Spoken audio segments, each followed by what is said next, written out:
वर्ष 2020 का रसायन नोबेल पुरस्कार दो महिला वैज्ञानिकों को मतलब इमैनुअल कार्पेंटियर तथा जेनिफर डार्डना इनको दिया गया है। नोबेल पुरस्कार के अनुसार इस वर्ष का रसायन नोबेल जीवन के कोड को दोबारा लिखने के लिए है। इमैनुअल कार्पेंटियर तथा जेनिफर डार्डना इन्होंने जीन संपादन के लिए सबसे सटीक उपकरण या सरल शब्दों में जेनेटिक कैंची की खोज की है, जिसे क्रिस्पर या CAS9 कहा जाता है। इनके प्रयोग से वैज्ञानिक प्राणी, पौधे और सूक्ष्म जीवाणुओं के DNA इनमें अधिक सटीकता से संपादन बदलाव कर सकते हैं। Emmanuelle Charpentier Max Planck Unit for the Science of Pathogens Berlin Germany के कार्य करती है। उनका जन्म 1968 में फ्रांस में हुआ था। उन्होंने 1995 में फ्रांस के पास्चर इंस्टीट्यूट से डॉक्टरेट करी है। जेनिफर डार्डना कैलिफोर्निया विश्वविद्यालय बार्कले संयुक्त राज्य अमेरिका में कार्य करती है।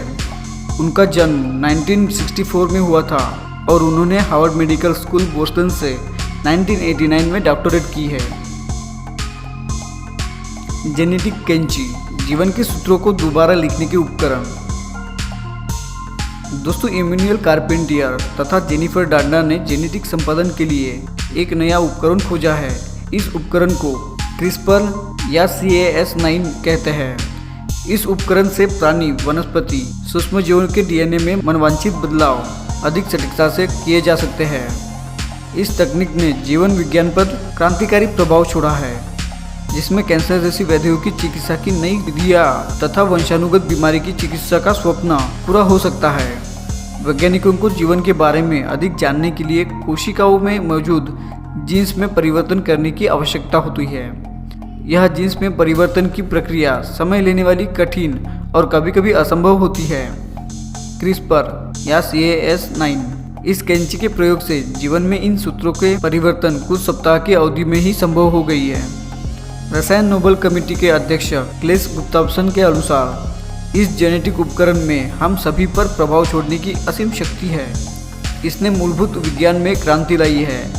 नई उन्नत फसलों के साथ कई अद्भुत चिकित्सीय पद्धतियों का विकास हुआ है। विज्ञान में जैसा कि अक्सर होता है, इन जेनेटिक कैंचियों की खोज अप्रत्याशित थी। इमैनुअल कार्पेंटियर द्वारा स्ट्रेप्टोकोकस प्योजेंस बैक्टीरिया के अध्ययन के समय उन्होंने अब तक अज्ञात अणु ट्रैकर RNA को पाया। यह बैक्टीरिया मानवता को सबसे अधिक नुकसान पहुंचाता है। इमैनुअल ने पाया कि इस बैक्टीरिया के प्राचीन प्रतिरोधी प्रणाली में यह ट्रैकर RNA मौजूद होता है।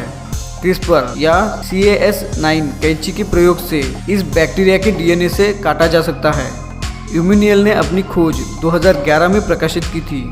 इसी वर्ष उन्होंने जेनिफर डार्डना के साथ कार्य करना प्रारंभ भी किया था, जो कि RNA के बारे में जानकारी रखने वाली एक अनुभवी जैव रसायन शास्त्री है।